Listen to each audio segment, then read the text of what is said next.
So welcome to the seminar of the Astani Department of Civil and Environmental Engineering. So today our speaker is Michael Cardiff. So I have to tell you a little bit about Michael, who was born in New Haven in Connecticut, and then studied at Oberlin College, where he received in 2001 his Bachelor of Arts. It was a major in mathematics and geology, high honors in mathematics. So not traditional courses. Then he's going to make his way to Stanford, where he's received his masters and PhDs in 2005 and 2010 from the Department of Civil and Environmental Engineering. Then Michael moved to Boise State University, where he is now a postdoc research scientist working with Professor Warren Barash. So you're going to hear from his field, but I can tell you it's non-traditional, and we are very happy to have Michael among us today. Michael? Okay, thank you, JP. And I'm happy to hear the correct pronunciation of Boise, which is actually Bois, as you say. So yes, today I'll be talking about novel methods for hydrologic and hydrogeophysical inversion. And I know some of you in this room are familiar with inversion, one who's just walking in, but I will hope to teach some of you who haven't done any inversion a little bit about it. So, assuming we can get this to work, before I get started, a little about me. I sort of waffle between being a geologist and a civil and environmental engineer, so I thought I would show you that this is not my traditional garb. I graduated from Oberlin in 2001, as he said, and currently I've made my way to Boise because they have such an interesting field research site there, and I'll talk a little about this today. My interests broadly are things like optimization or management of natural resources, physical modeling, understanding processes. Uncertainty analysis will play a big part in most things going on in hydrology, and field testing and monitoring. And just as a little bit of fun, I've always sort of been interested in these questions of optimization. And my love for this subject sort of started in undergrad, where I had a great optimization teacher. And he was interested in sort of non-traditional approaches to optimization. So I did two interesting works with him. One was on optimizing fun in a theme park, and another was on optimizing computer keyboard layout. So where do you put letters on different keys? So there's a variety of different ways in which you can use optimization. So what about today, though? So my current focus is in studying groundwater. And groundwater is a problem that ranges from the scale of a pore, which we still don't really understand, all the way up to large field sites that are contaminated that we have to remediate. So at the smallest scale, I'm interested in these questions of fine-scale process modeling and upscaling. And this is an example of a COMSOL model, a numerical model that I created for a class that I taught at Stanford, showing flow through individual pores, and these red colors represent places where you have very fast flow.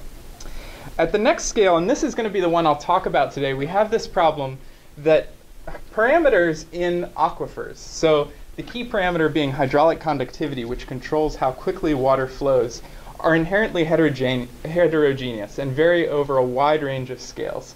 So I like to think of this as CAT scanning the Earth. In order to make good predictions about where contaminants are going to flow, we need to know where the various materials are, and we need to use data to estimate the location of those materials. So I'll get to what this picture means later in this presentation, but essentially we're trying to find some way to bound these different geologic units.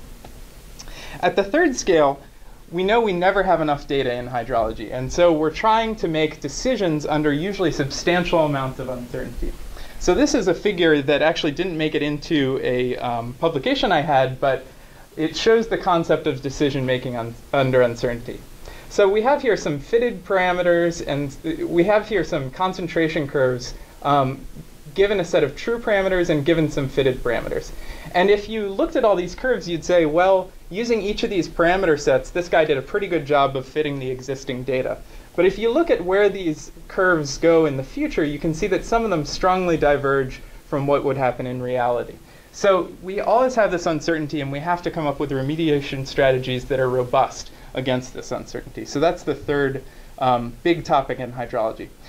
I'll focus on this central area of characterizing heterogeneity, or CAT scanning the Earth, and we'll go through the phases of how you get data to characterize this heterogeneity, how you solve the inverse problem, and then finally how you can integrate multiple data sources. So for example, I can have data sources from wells, but I can also measure the properties of the earth electrically and use that to tell me something about an aquifer. So hydraulic conductivity, why is it so tough to deal with and why do we care so much about it?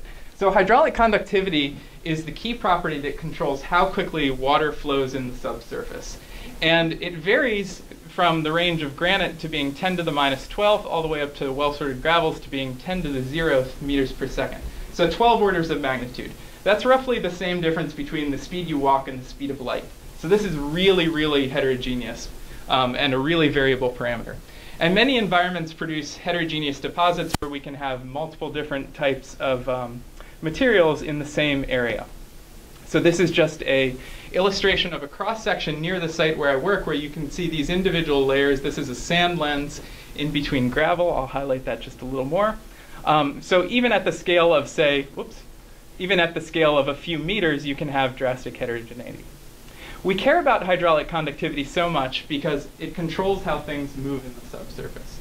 So here I have a picture of particles entering at this side of the domain. The color represents hydraulic conductivity. And you can imagine if this were a homogeneous model, all the particles would just go from right to left. But what we get here is some very interesting behavior in terms of the spreading. The spreading is controlled by the heterogeneity. Also, if we had one very high hydraulic conductivity unit, you can imagine you wouldn't want to be at the end of that, because that's where the contamination is going to reach first. So knowing about the hydraulic conductivity in the subsurface tells us about how things disperse in the subsurface, tells us about preferential flow pathways, and gives us some idea of the connectivity between different areas in an aquifer. So we want to be able to image this parameter so that we can make good predictions for contaminant transport, for issues of water storage. How are we going to do that? The key ingredients in any inversion are, first, you stimulate your system with some sort of signal. So you can imagine if I have two wells, this represents a cross-section of an aquifer, and this is in general what a well looks like in cross-section.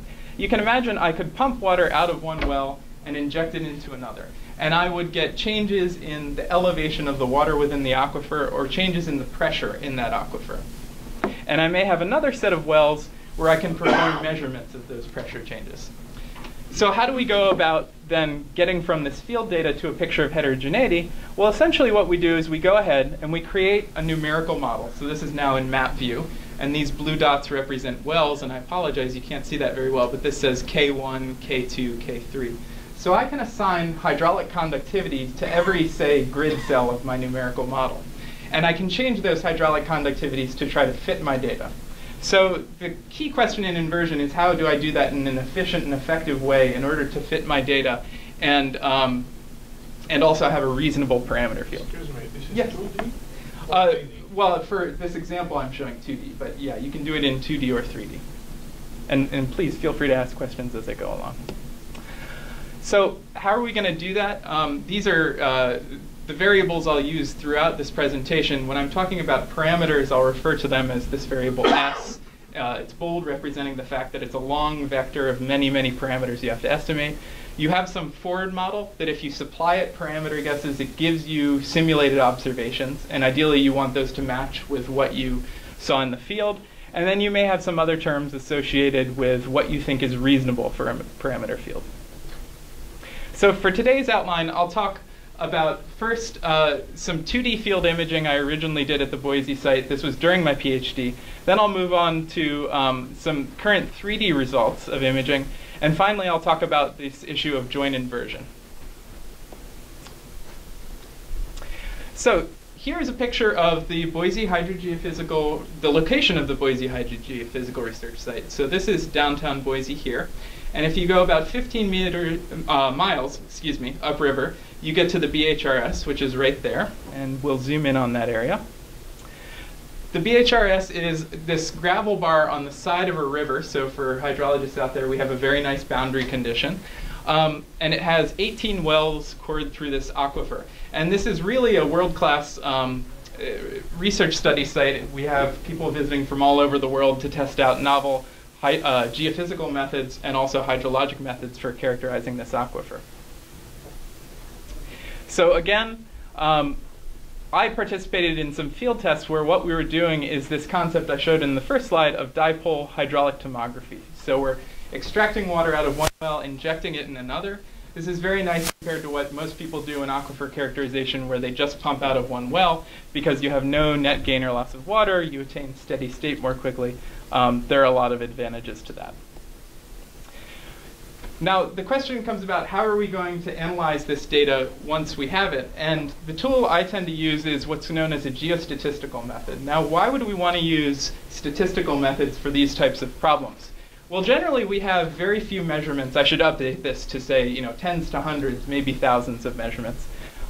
So we have a fair number of measurements, but essentially our domain of parameters we're trying to estimate is really infinite. I mean, we're trying to estimate something on a very fine scale over wide areal extents. So it can be thousands, hundreds of thousands. We'll see ones that's hundreds of thousands, or up to millions of unknowns. So you can tell, obviously, that's ill-posed. We don't have enough data. So to decide on a best estimate, we have to make some previous assumptions, and then we want to be able to propagate uncertainty. So for those of you who have dealt at all with uncertainty, you may recognize Bayes' theorem. So what we want to do in this problem where we're trying to estimate the image of subsurface parameters is we want to maximize the probability of a given parameter set given the data we have. So we want to maximize this term over here. And these two terms over on this side represent the likelihood of measuring the given data you have, given parameters you've put into your model, and then some prior assumptions. So Bayes' theorem provides a very natural way to integrate new incoming information. A lot of standard techniques, Kalman filtering and things like that, are based on this method. So this is essentially the formula we're trying to maximize, where we have some notion of a residual, how much are we misfitting our data, and then we have some notion of how much is the parameter field deviating from what we expect. So we expect things not to be hugely variable, or we expect a geostatistical distribution. So the nice things about this are it's based in geological observations like geostatistics, and it's statistically stated so we can propagate uncertainty. So we tested out this methodology first before the field site experiment on some synthetic cases. For those of you who've done hydrology, you may recognize this as the 2D depth integrated saturated flow equations. And what we're doing is we're stimulating the system with a source term, Q pump. We may also have natural sources or sinks. And then we're using that, we're getting measurements of this head field, this phi, over a wide spatial extent. So for this synthetic case, we have pumping wells represented by these dots, and then the background color represents hydraulic conductivity. In this synthetic test, we do 4 tests. So we pump or inject at like pairs. So these two squares, I pump at one, inject at the other, and then I measure the head at all of the other wells. And then I jointly invert all that data at once. One nice thing that you can do with this system of equations is it's a nonlinear system of equations, you can see. But nicely enough, you can linearize it into a potential field. So for those of you that are a little bit familiar with modifying PDEs, you'll see that you can sort of do a subtraction and end up with a set of linear homogeneous PDEs, which are a lot nicer than your initial setup. So there are some assumptions built into that linearization. We assume the system is at steady state. We assume the boundary heads don't change. That turns out to be a very good assumption for this system. OK. So let's look at how results generally look for this type of method. So this is the true hydraulic conductivity parameter field. And then this is various levels of reconstruction where we start with just one pumping test. So we have 7 observations. Then we move up to 14, 21, and 28. And as you can see, none of them does perfectly. And that's really not surprising. In this case, I'm trying to estimate 1,600 parameters, and I have 28 measurements. So you get a lot of smoothing and things like that going on. So ideally, we would not only like to know what's your best estimate of what things look like, but how unsure are you about that? And so with these geostatistical... Yes? True means what you assume for your model. It's not measured, right? True, this is a synthetic case. So okay, this is data generated from the true model. So this is the true model in a synthetic case. True in the sense that it was measured in the field? No, it's a synthetic model. Okay, so it is numerically synthesized through 2D model. Yes. Okay, I understand. Correct. And then this represents our best estimates of that true field. Now, we know we're not right in estimating that, but we can also derive from this geostatistical method estimates of uncertainty. And what you can think of this as, these images as, are estimates of the point-wise sort of standard deviation of your estimate. So where these are very large values, where these are dark reds, that means you're very unsure about what you're estimating. And it sort of makes sense. As you get further and further from your sensors, you have less sensitivity to those values, and so you're less likely to get good estimates. So you can use this to suggest where you want to collect new measurements in the field. And in general, in this case, we see that we have pretty high uncertainty, 5 to 10, say, meters away from the pumping wells that we're using. Since this is a synthetic case, again, and we know the truth, we can also make sure that those uncertainty bounds are correct. So we want to make sure not only that our estimate is good, but that we're accurately estimating how unsure we are. And indeed, you can do some metrics. And this is essentially just a normalized error looking at the best estimate minus the true divided by that standard deviation. And indeed, it follows sort of the statistics you would expect. OK, so that's the synthetic case. We felt pretty good about the idea that our method was working. And we did some modeling to look at what set of tests we wanted to do in the field. So again, this is a picture of the wells at the Boise site. And we were deciding what set of tests is going to give us the greatest sensitivity to the parameters in the area of interest. So given the time constraints, we decided on the set of dipole tests we were going to use. And as I mentioned, we developed some geostatistical inversion code. This was published in 2008 using the numerical model COMSOL. OK, so I'm going through about 4 or 5 years of work in 50 slides. So one slide represents about a month. This is about a month worth of data collection, is going out into the field and running a pumping test. In this case, we're pumping from this well here. This is, again, a layout of the wells on the site. And we're injecting the water here. So this is B1 to B4. And this shows the response of the pressure at all the other wells that aren't pumping. And you can see after about 200 minutes or so, we get to roughly a steady state measurement. And then that's what we use in our inversion. So in this case, we're also doing steady state only so far. We also made sure to keep track of our boundary conditions. And there are 2 dams upstream of this site. So we were very fortunate in that our boundary conditions really did not change. So again, drawdown was very steady after about 200 minutes. We had almost no water level changes at the far wells. So we're not too sensitive to our boundary conditions. And the water level changes are very measurable. They're well outside of measurement error. This is the finite element model we used. And we used this commercial software package, COMSOL, for which we had built sort of an attachment that allowed it to do inverse modeling. In this case, we were able to complete 10 tests, each of which had 7 measurements. So we had 70 steady state measurements. And we were trying to estimate the parameters in this central area here. So again, I'm going very fast, but so this is the central area where we're performing all the pumping. And jumping straight ahead to the results, this is what we see. So I'll stop on this a little bit. So this is a picture of, again, it's 2D, so we're making some assumptions, we're depth averaging. But this is a picture of essentially what the depth averaged hydraulic conductivity looks like throughout this site. And some of the most prominent features are, you can see this very high conductivity lens down here, and maybe some other high conductivity regions up there. Thankfully, since this is such a well-studied site, there are earlier data sets here. And one of the things that was seen in those earlier data sets is in the southwest, you have this very high conductivity sand channel. So we think this is representative of that sand channel down there.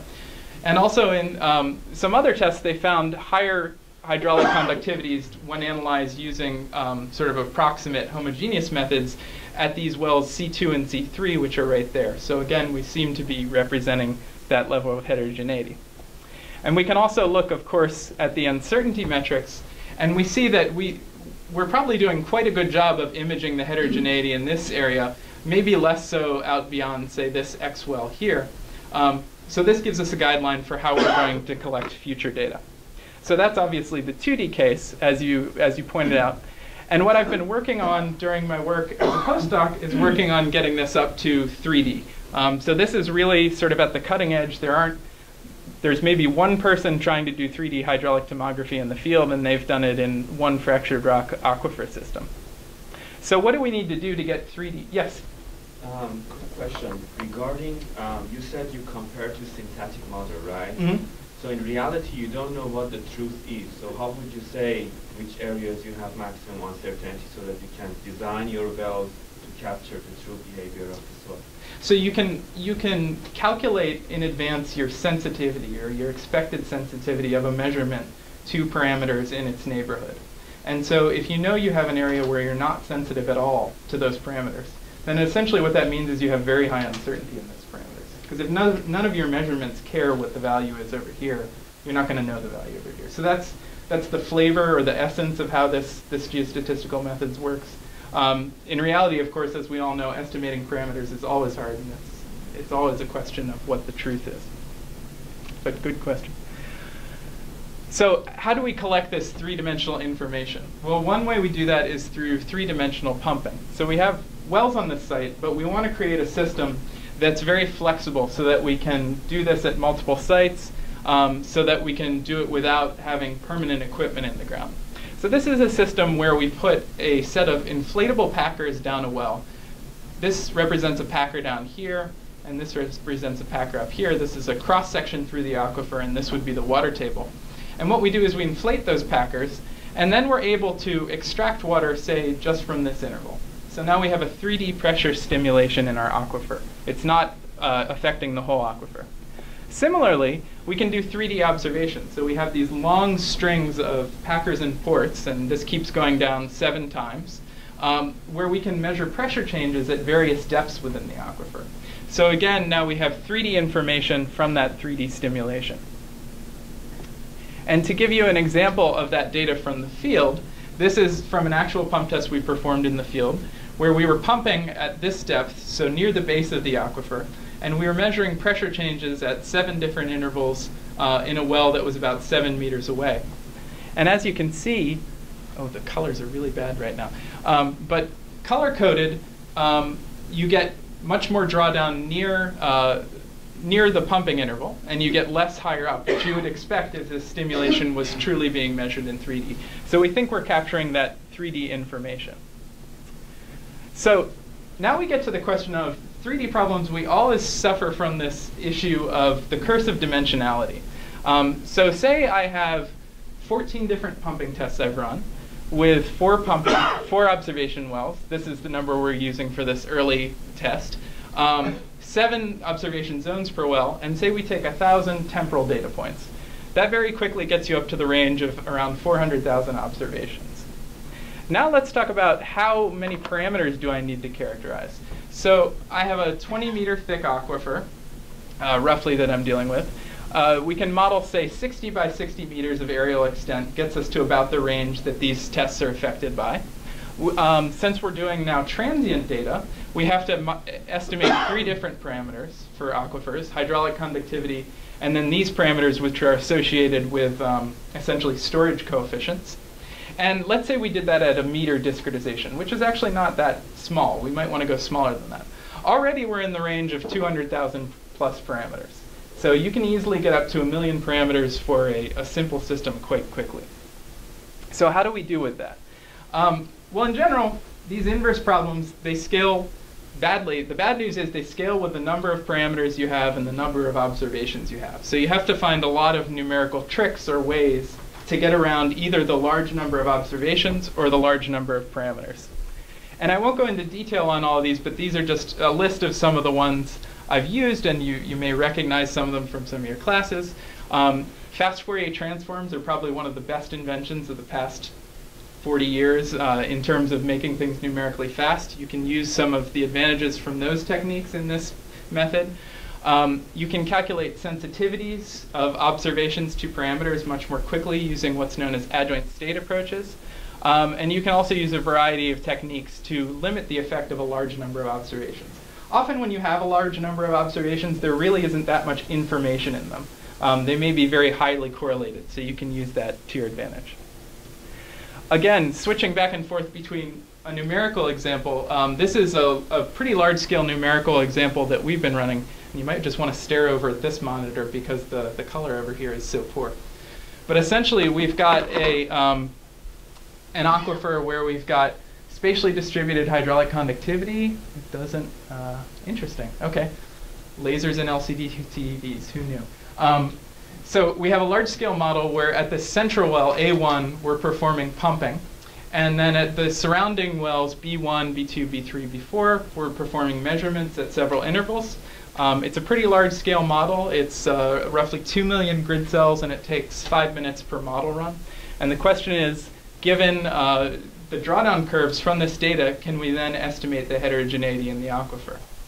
So I've cut some slides from this presentation, and I'm going to skip to showing you just the results. So this image will sort of waver back and forth between what you're seeing now, which is the true parameter field, and then the estimated. Can I ask you a question? Sure, yeah. Are your boundaries of the model transparent, or you make them fixed invariable? I'm talking about 1, 2, 3, 4. Yeah, the boundaries on the side are constant head boundaries. So that's for this test, which only ran for on the order of 20 minutes. You don't get really sensitivity to those boundaries at that time scale. If it ran for a long time, that would be very important. Yeah. So you have to choose your boundaries according to how long your test is. The idea, okay. So with here's the true parameter field, and then this will waver back and forth between the inverted parameter field. And so you can see in the inverted parameter field, we're able to estimate a lot of the sort of larger scale features. You get this low K region near that well. Again, this is just a few 3D slices through this aquifer. It's always very difficult to visualize 3D data.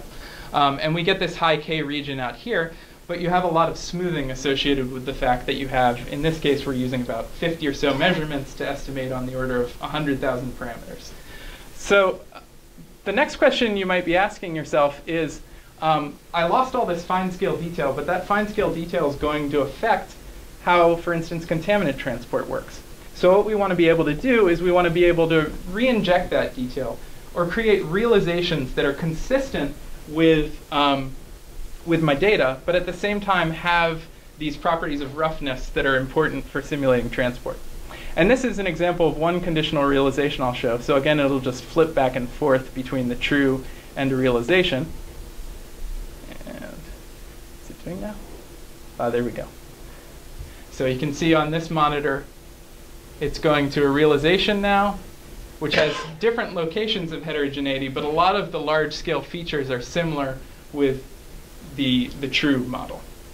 So now, again, we're doing synthetic testing, and now we'll get to the field data results. So for the current inversion, we had this set up where it was a moderate field scale test. We did 4 pumping tests at a central well and selected 250 observations from those, transient observations. And this is the imaging result along the sort of cross-well planes for the field data. Now, the nice thing at this field site is, again, we can go ahead and validate this. So we have other methods where we've tried to estimate hydraulic conductivity, such as slug tests, which some of you may have heard of. And while there's a shift, and we're still working on this as preliminary results, while there's a shift in the value of the hydraulic conductivity, you can see you have very similar trends in the hydraulic conductivity estimated at a well via hydraulic tomography versus estimated via these slug tests. So we have similar trends, and we think we're doing a good job of now being able to also estimate connectivity between these wells. Okay, so after all this, what's the real problem? The problem with hydrologic data is it takes a long time to collect. And so now in the second part of this talk, what I'm going to talk about is integrating geophysical information. So we saw this data, which to get to steady state, it took me roughly 200 minutes. So there it took me about 3 hours to get 7 observations. That's a fairly long time. Similarly, if you do things like tracer tests, and this is a tracer test performed at the Boise Hydrogeophysical site, these sample event numbers were about once every 40 minutes. So this was a long time to get that tracer through that aquifer. And at the end, all we get is one set of breakthrough curves. So these methods tend to be very The nice thing is they're exactly sensitive to what we want to measure. We want to know hydraulic conductivity, and it's giving us hydraulic conductivity, or it's sensitive to that. But the downside is it's very time and energy consuming, and there's lots of personnel costs. Water is very heavy to move around. On the other hand, you have geophysical data. So this is a picture of estimates of seismic velocity from the site using a seismic velocity inversion. So geophysical data, it's generally faster and cheaper, and these are things like electrical resistivity of an aquifer, ground penetrating radar you can use to measure something about an aquifer. But the key problem is here, what are these tests sensitive to? They're not sensitive to hydraulic conductivity. They're sensitive to things like electromagnetic wave velocity, seismic velocity, or electrical resistivity. So how do we convert this geophysical information into hydrologic insight? So how do we get insight from those tests? One way of doing that, and this is an example from not my work, but some early work, is if we have an image, this is from a seismic survey, that seems to suggest very discrete lateral boundaries or different what we call geologic facies, then we may be able to first divide the zone up into different facies and then assign hydrologic parameters to each of those zones. So we can use our geophysical image to suggest the shape of various zones, and then we can assign hydrologic parameters to each of those. In this type of approach, only the geophysical data defines the zones, and I'm going to talk about a modification to that. And this is some work that was published in Water Resources Research in 2009, and this is a paper I also presented at AGU on facies-based inversion and joint inversion with level sets. So here's the problem we're trying to solve. We have an aquifer and maybe an estimate of what the subsurface looks like, and we have some data. Let's say I had some concentration data that said contaminants get very fast from here to here. And what does that seem to imply? Well, these are gravels, so they're high hydraulic conductivity. So what that's telling me is maybe those two gravel zones should actually be one, in that I have data going all the way, I have a connection there. So what I would like to do is I would like to have an inverse method that modifies the shape of these zones dependent on data I get. So what we would like to have happen is these two zones should be merged together. So I'll use this notation here, the parameter values within each of those zones. So the hydraulic conductivity within this gravel, I'll call beta 2. And the shape of the structure, I'll call capital X, which is just sort of an assignment matrix. Now, it turns out this is actually a really difficult problem, these interface tracking problems, because you can get very strange behavior. If I go back a second, these dots originally defined the boundaries of these zones, but as these zones merge, you have mathematically sort of topological changes in what defines the exterior of those boundaries. So how do we track those boundaries efficiently? One way to do that is using a technique called level set functions. And I'm going to pause this animation because I know it's going to start in advance. I'm not going to be able to do it. OK, let's see if it just runs multiple times. So again, I apologize for the colors on this, but if you look over at the monitor over here, you can see what we have in the top section here is what's known as the level set function. It's a function where some slice through it defines boundaries between different, in this case, geologic units. And if I want to represent mathematically complex things like the merging of these two zones together, I can do that very implicitly with the level set function. So we'll just let that run one more time. So this is my starting point. I have two sort of spherules, and they're growing outward, and then they merge together with each other. And it's all handled with this level set function. And the trick is you just need to be able to tell the level set function how to move. Another example, so this level set function was originally derived for problems in boundaries in fluids and things like that. So this is an example using my code of simulating a vortex propagating through an interface. And you can see you get this nice sort of turbulent eddy like you would expect.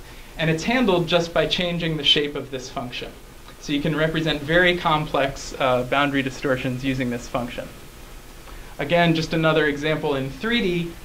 You can represent boundaries in 3D also using sort of a 4-dimensional level set function.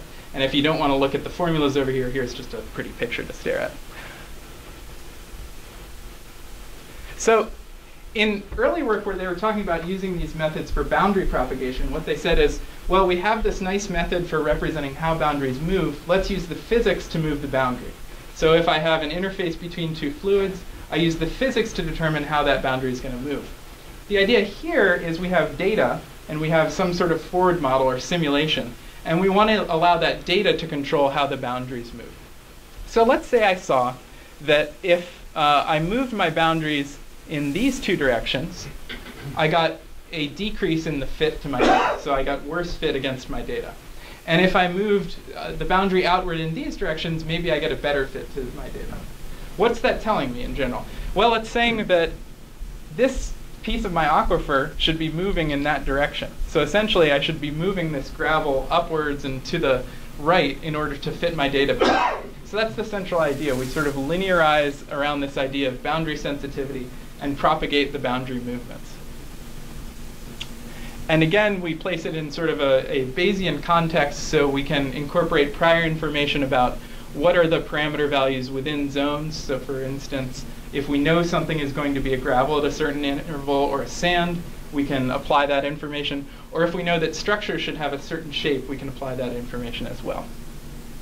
And of course, one of the most valuable things you can do when coming up with a new method is give it a cool name so that people start to talk about it. So we call it the Bayesian level set inversion protocol. And there are some new results in that this hasn't been applied to geologic problems. We've also started to compare it to other inverse methods, and you can do joint inversion and uncertainty with this as well. So here's a very toy problem. This is based on a textbook problem, actually, from an inverse problem book. The idea is you're essentially trying to estimate the location of dinosaur bones, and you've got seismic data. So the seismic data is really just sums of rows, columns, and diagonals of this matrix. But there isn't enough data to uniquely constrain this image. If you tried something like a traditional smoothness inversion, you would get a picture looking something like this. So you get a lot of artifacts, and you can maybe make out this top feature, but you can't very well see the bottom one. And this is, again, we performed a lot of tests with a lot of different algorithms. You could then even try to define zones based on that, and you might get the top feature quite well, but the bottom feature is fairly obscured. This is an example of how the level set function propagates. So you need an initial guess. This is our initial guess of the facies distribution. And what you do is you propagate that forward in time. And you can see what happens eventually is in the final solution, you get pretty good estimation of both the top feature and the bottom feature. And indeed, you can compare that numerically in terms of the total error. And you can see this is using the blip method versus using some other inverse methods that some of you may be familiar with. And if you look at, for instance, what percentage of the pixels are misassigned to the wrong facies, you get the lowest with our approach.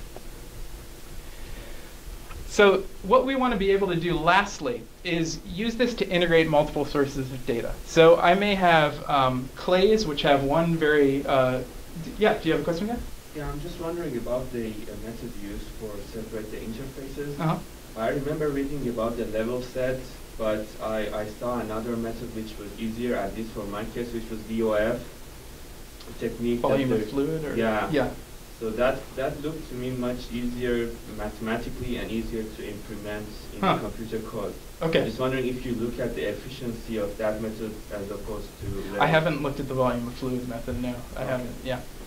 But that's a good question. I should look into that one because I don't think I even know the mathematics for that one.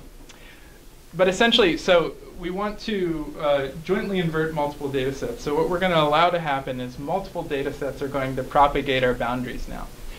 Now, the key here is what I'm going to assume is even though the hydrologic and geophysical parameters may have no relation to each other, the structure defining the boundaries for both these sets of data is the same.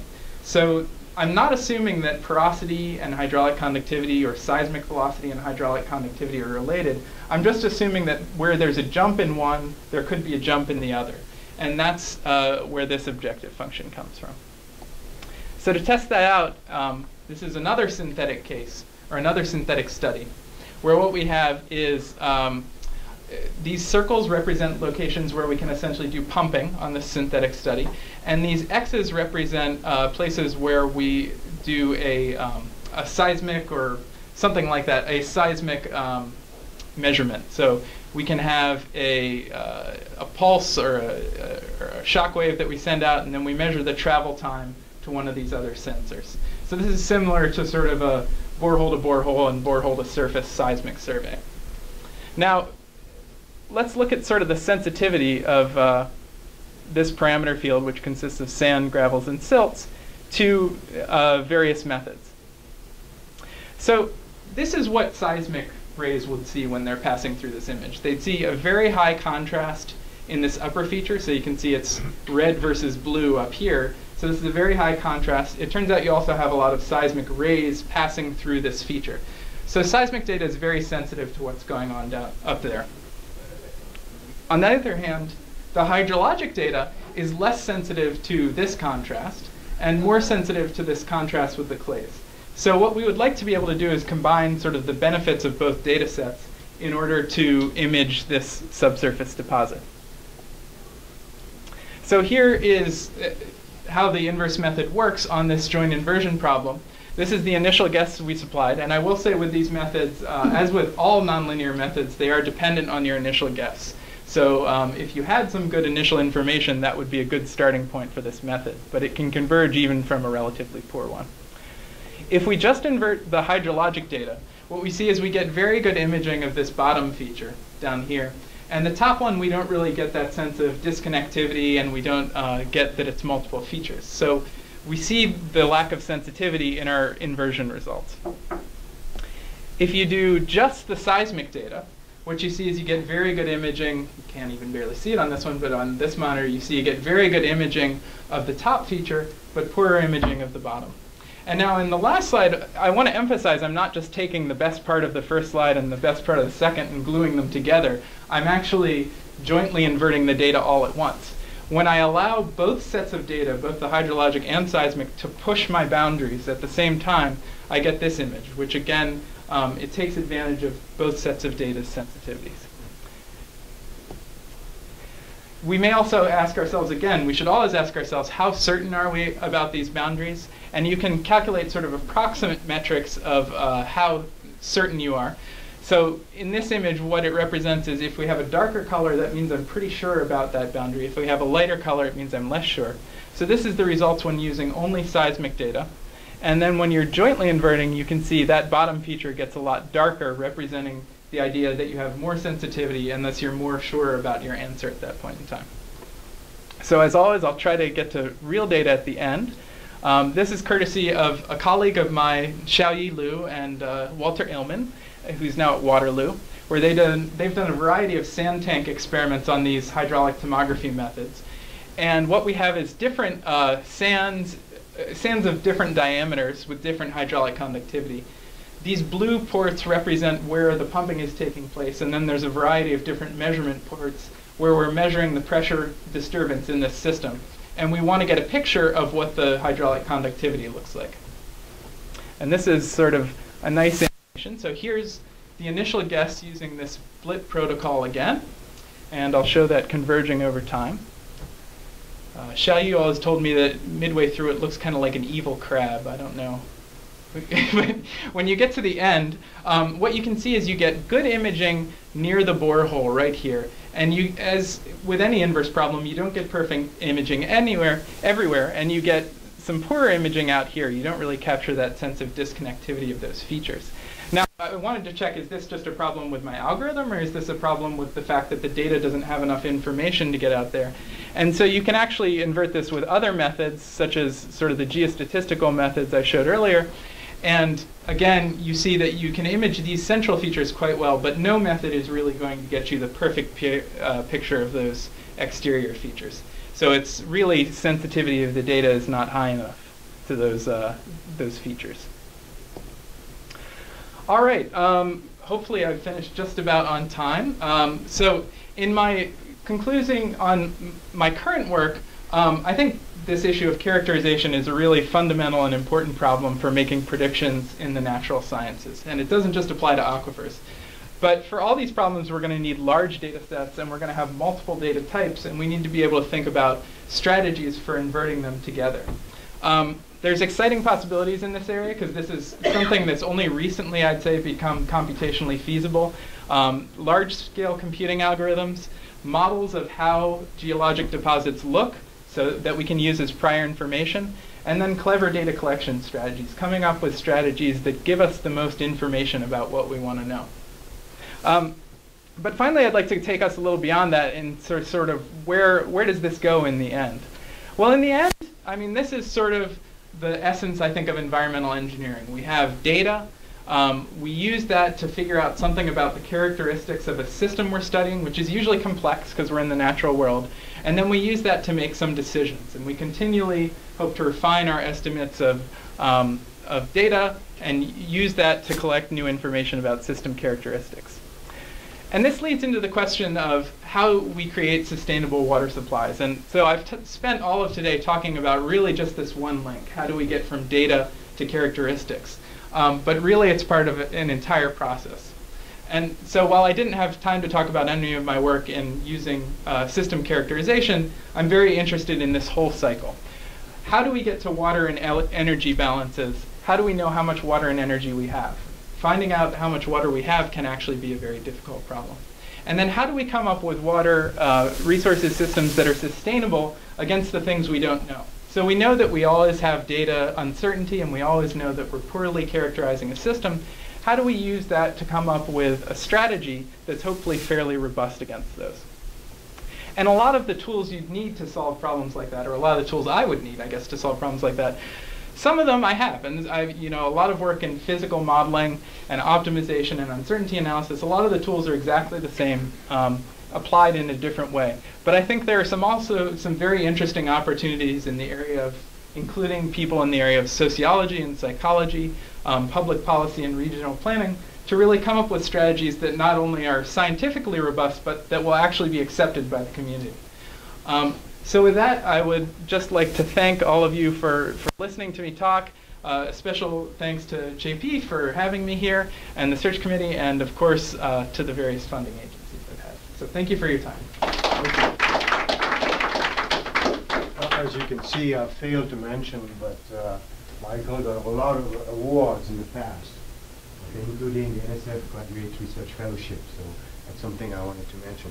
So do we have questions for Michael? We had questions for Michael? I have one question. Yeah. Go ahead, You Misha. keep repeating inversion, but I still don't understand how you do this. to me, this inversion is like, you have this aquifer. Black magic. And you slice it out into little cubicles. It's a 3D, or little pixels. It's a 2D, and it's just 3D. And then you have some equations, and you do some generalized inverse. And you apply maybe the Horner regularization, maybe you don't, or least squares or whatever. Is that what you mean by inversion, or am I missing it completely? So it's similar to Tikhonov or something like that, the first approaches. The second approach is sort of more numerically involved. The key idea, though, is Tikhonov is just a set of formulas based on squaring residuals. But you can actually add some sort of statistical basis to that if you think of it in terms of geostatistics combined with data fitting. So if you know how much you should fit your data and how much variability you should expect. So the problem with Tikhonov, of course, is always you have to choose how much you weight each term, right? One of the very nice things, and this is not my work, this is my professor's work, but it's something I used, is he has a theory for estimating optimal weights for the two terms, essentially. So you get at those parameters that control how rough you expect your system to be versus how much you expect to fit your data. And it's based on that statistical connection. I went very quickly through that formula, but it's something that controls essentially those covariance matrices. Okay, and then you make a fit. Right. And I think I caught you 2 or 3 times saying that this is a good fit. Mm-hmm. Now, how do you decide what is a good fit?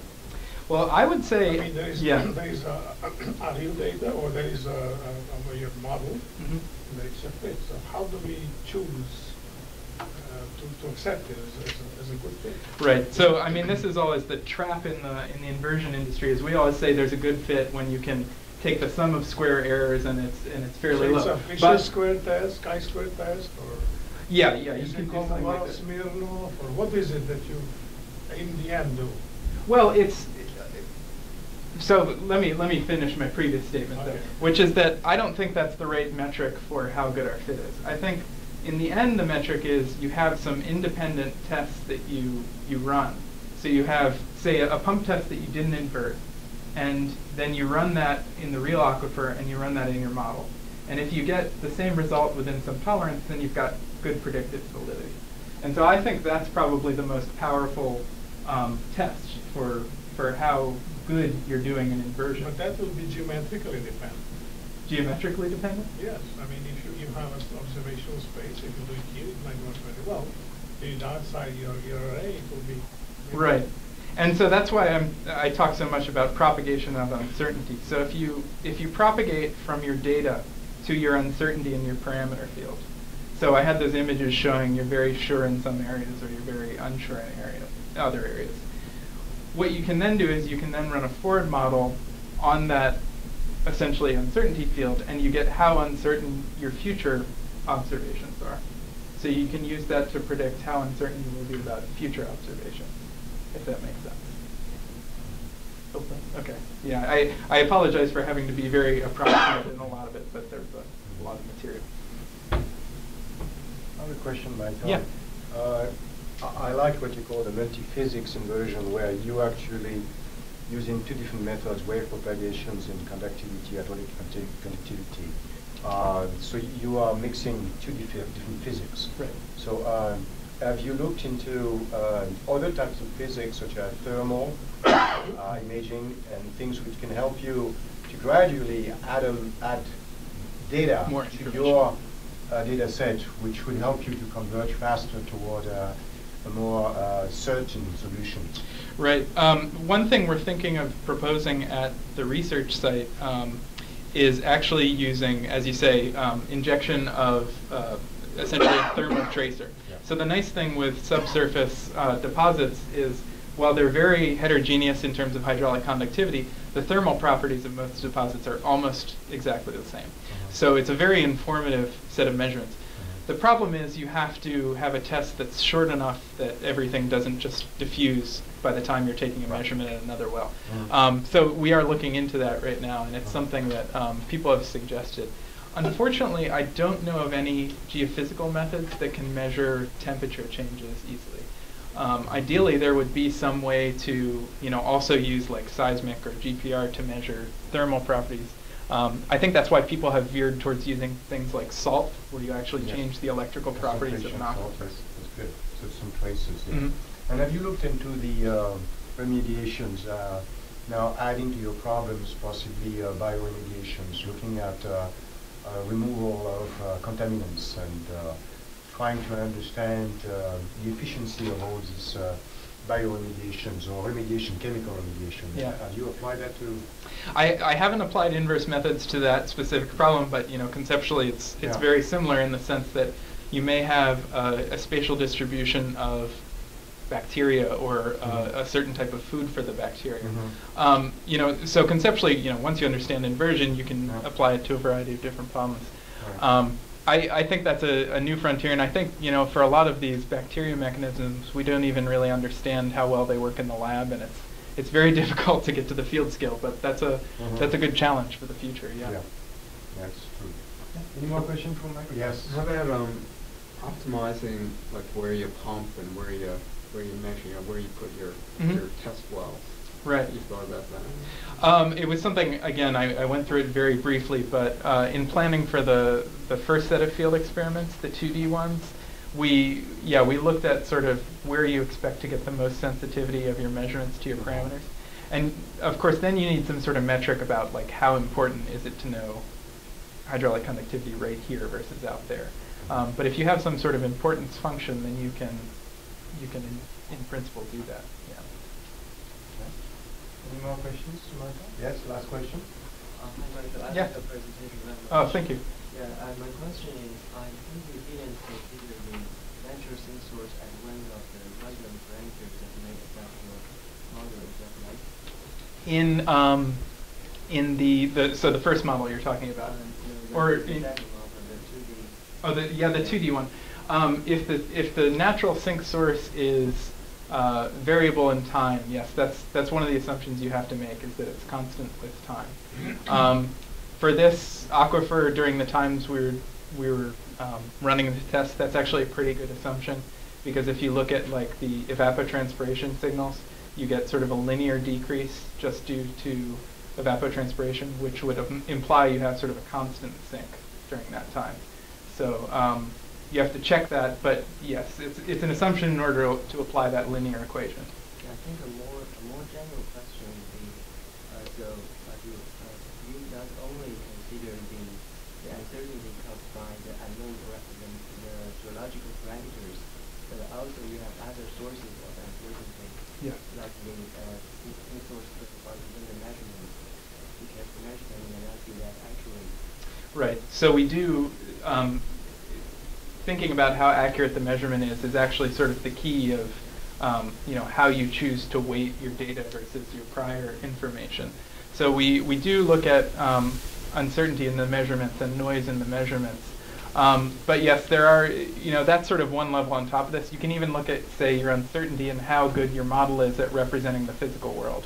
So I know my model isn't perfect, so that's sort of yet another layer. Good point. Okay, well, I think we should close the seminar, but before we do that, we should thank Michael. Thank you. Okay, thank you very much.